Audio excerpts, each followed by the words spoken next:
I'm Dr. Orion Taraban, and this is Psychacks, Better Living Through Psychology. And the subject of today's short talk is the function of grief. Grief, if you've experienced it, is just an extremely painful emotion. I mean, I don't think it's an exaggeration to say that it can be excruciating. It's one of the most intensely negative experiences from a purely hedonic perspective a human being can pass through. Grief can be very challenging. And having passed through grief a number of different times in my life, I had to question why. Why does this exist? Why is the human heart, the human mind, capable of experiencing so much pain? It's like, I get it. Can't it just stop? Can't it be over already? Does it have to be so painful for so long? It's so difficult to deal with sometimes. And this is something I really had to examine because I don't like the idea of suffering pointlessly, of suffering without good reason. So there has to be a reason behind the suffering associated with grief.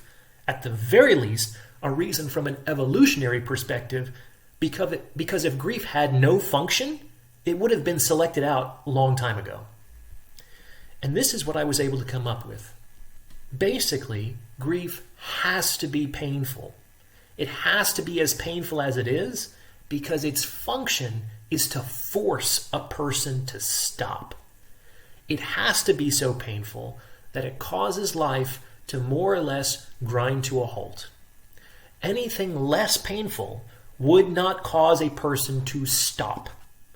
Grief forces people to stop so that they can reevaluate the structure of their lives and make changes in a reality-based way that accommodate the loss of the loved one.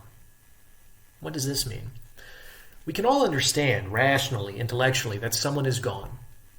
But if we were to continue to live in such a way that we still, on some level, believed that that person might come back, that that person is still in our day-to-day lives, then we could run into some serious problems further down the road.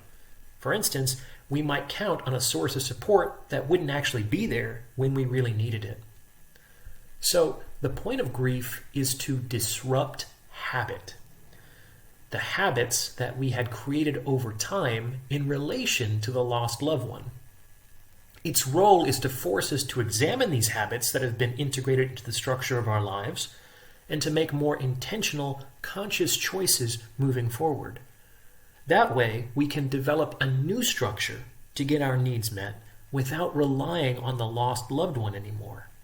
So grief is actually in the service of our survival, our long-term survival. Though that, of course, is presuming that we use grief appropriately, that is, for that purpose. If we believe on some level that grief is just this cruel and sadistic torment that rubs salt in the wound of the person left behind, then on some level we're still going to suffer, but we're going to suffer for no good reason.